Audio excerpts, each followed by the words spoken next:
Hello everybody, welcome back to Fallout Lore. Today we're going to be looking at the game of Fallout 1, and in specific the story of the Vault Dweller.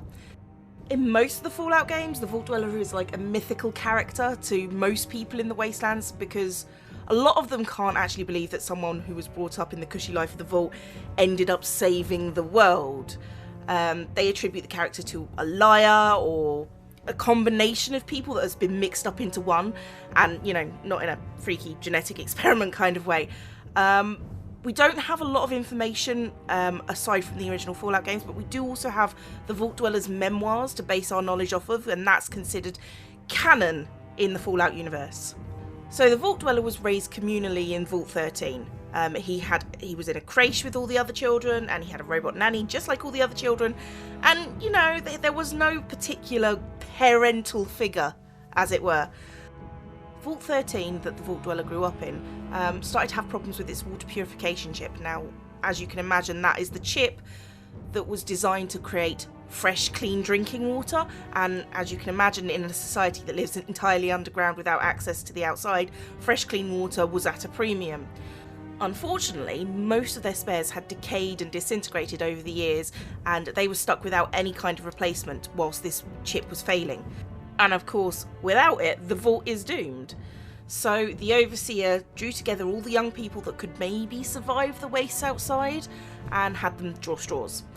Our Vault Dweller, which is canonically male, drew the shortest straw and set out towards his only clue, which was the location of another vault, Vault 15. He had 150 days in which to get the chip and get back in order to save the vault. If he took longer than that, the vault was doomed. Of course, your first days out in the wastes are going to be hard, they're going to be tough, but I do think our Vault Dweller probably spent far too much time killing rats than actually progressing on his mission. Still, before the Vault Dweller reached Vault 15, he stumbled upon the settlement of Shady Sands, which was a very small settlement, like most in the Wastelands, and it was plagued by rad scorpions and raiders. The Vault Dweller would eventually deal with both, but to gain the trust of the Mayor Aradesh and his daughter Tandy, the Vault Dweller decided to take down the local rad scorpion nest with help from Ian. Ian was a mercenary. He was trying to repay a debt to Shady Sands after they'd helped him when he was injured. He became the Vault Dweller's earliest companion, and he was apparently known as being a master of friendly fire. After a couple of weeks, the pair eventually made it to Vault 15, specifically the ruins of Vault 15. The control room that dealt with the water purification was buried under tons of rubble. There'd be no help there, just mole rats and curiously carnivorous regular rats. The pair headed back to Shady Sands, where they learned that Tandy had been kidnapped by raiders. Of course. They rescued Tandy and placed into motion the events that would cause her to become the second president of the New California Republic. Well, after Vault 15 was a bust, the pair headed south to Junktown.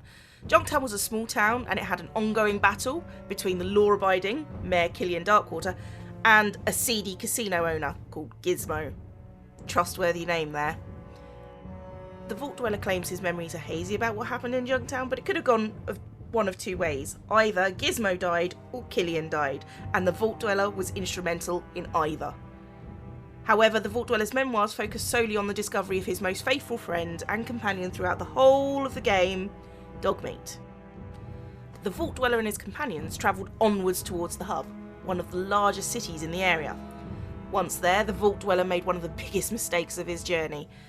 It was probably done to ease his mind about the dwindling deadline, but he sent water caravans to Vault 13. Probably it seemed like a good idea at the time.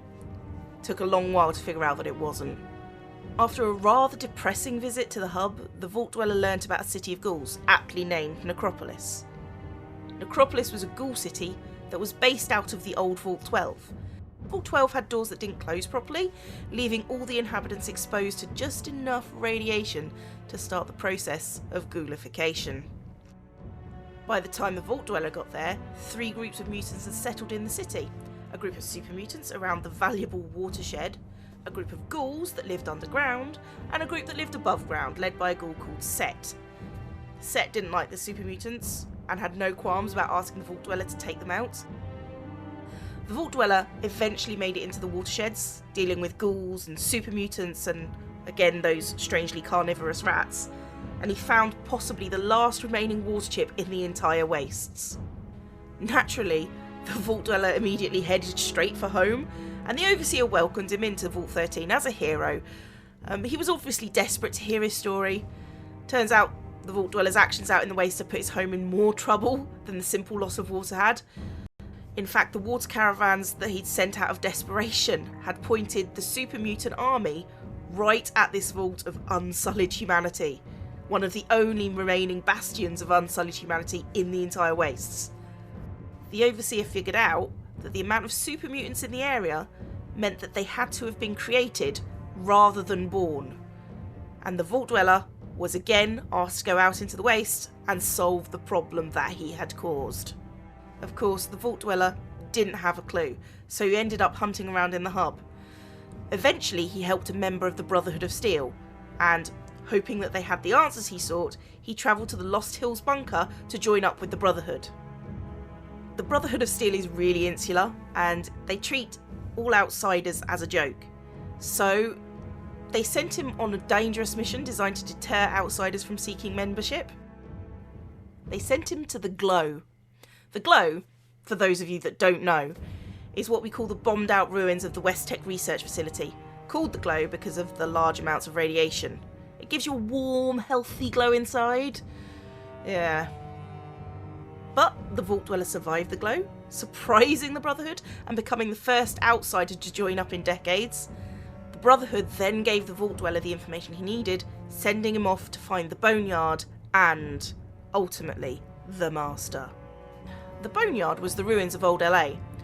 An old demonstration vault had been built there by vault-tec, and it had served as a shelter to those lucky enough to get in.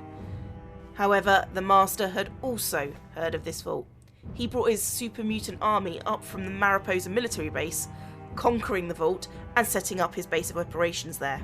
Whilst the Master did want to create an army of super mutants, he became aware of the value of having humans to help him out. The humans in the Boneyard began to act as his spies and built a magnificent cathedral over the vault. These humans were eventually given the name the Children of the Cathedral.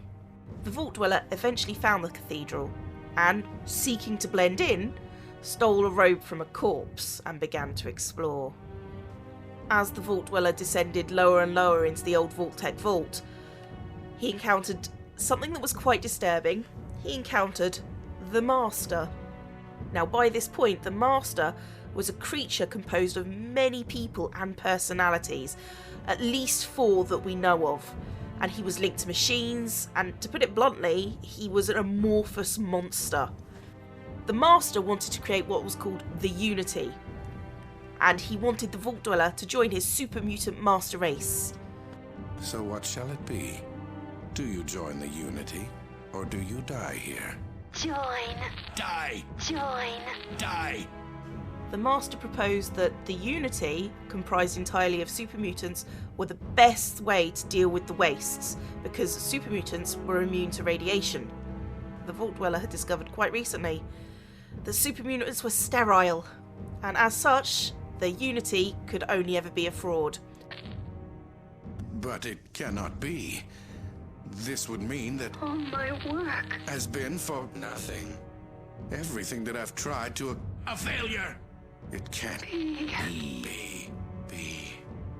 No one quite knows what happened. Either the Vault Dweller took the Master down in a straight fight, or the Master, facing the futility of his work, destroyed himself.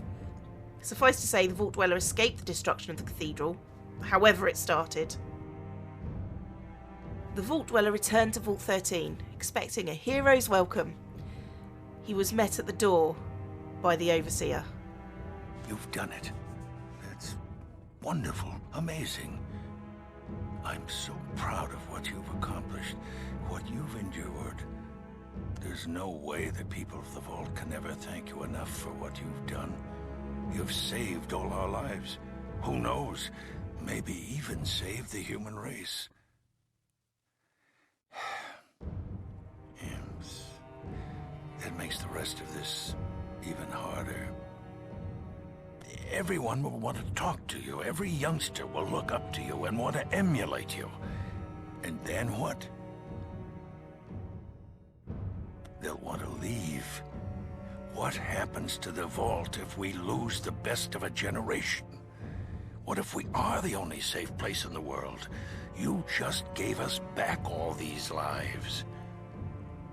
I can't take the chance of losing them. I've made a lot of tough decisions since I took this position, but none of them harder than this one. You saved us, but you'll kill us. I'm sorry. You're a hero, and you have to leave. The Vault Dweller took the news with the grace he took everything else, and, feeling betrayed, he made his way away from the vault. In the years that followed, other members of Vault 13 left into the wastelands to travel with the Vault Dweller. Eventually they became a tribe and founded the village of Arroyo. There he fell in love, had children, and grew old. One day, many years after his partner's death, the Vault Dweller finished writing his memoirs, left the village, and was never seen again.